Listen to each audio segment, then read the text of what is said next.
Hi, my name is James Y, and I'm from Hawaii, and I've been volunteering with the AIDS Malignancy Consortium for about 3 years now. First got interested because my partner had KS, and since I've been volunteering, I've actually had 3 minor cancers and 2 major cancers, so I'm more involved in it than I wanted to be initially, that's for sure.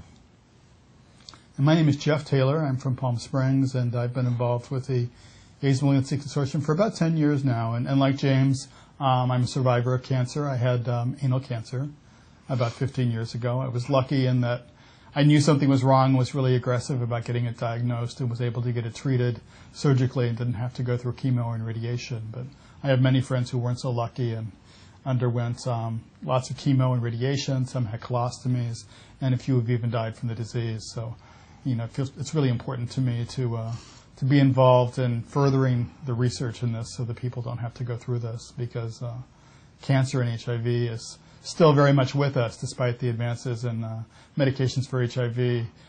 It's still here. The types of cancer may have changed, but people are still experiencing it, and there's a lot to be learned and a lot that can be prevented.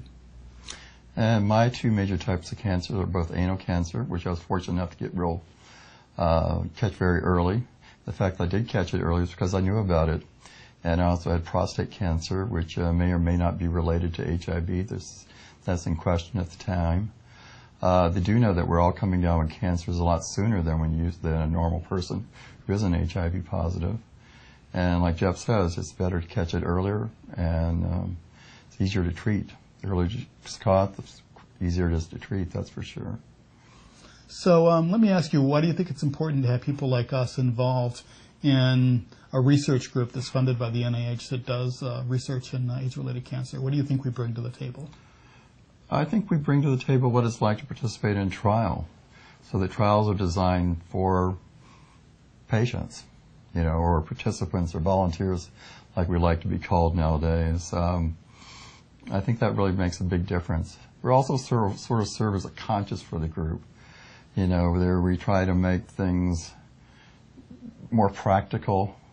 A lot of times these researchers will be very involved in the science and not really know what the patient has to go through when they're designing the trials.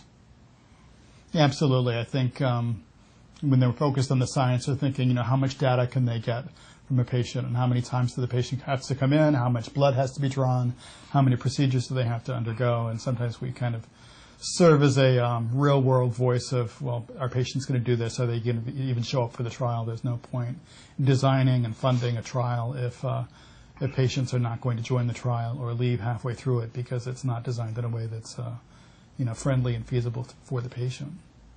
Another role we serve is also both Jeff and I are involved in other aspects of AIDS care and also working with the community. And what we learn here, we take out to the community and teach other people about. Well, absolutely. I think getting the word out about cancer is something that people don't really think about until they have it. And then suddenly they're coming to websites like this one to educate themselves about what their options are for themselves or for a loved one who's been diagnosed with cancer.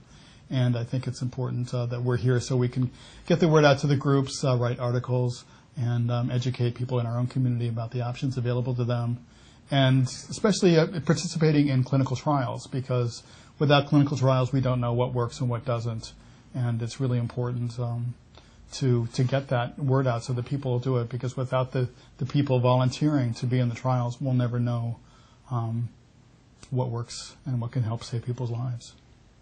And sometimes, although we're not scientists per se, sometimes we have some good ideas on how to design the trials and what's useful to the participants or the volunteers. Well, if you have any further questions, I suggest you go to the website, and there are a number of all the trials that are being conducted at the AMC are listed on the website, and the trial sites across the country in your area. And there's also links to other AIDS service organizations and information on the web that can help you or friends who are interested in finding out more. Thank you. Thank you.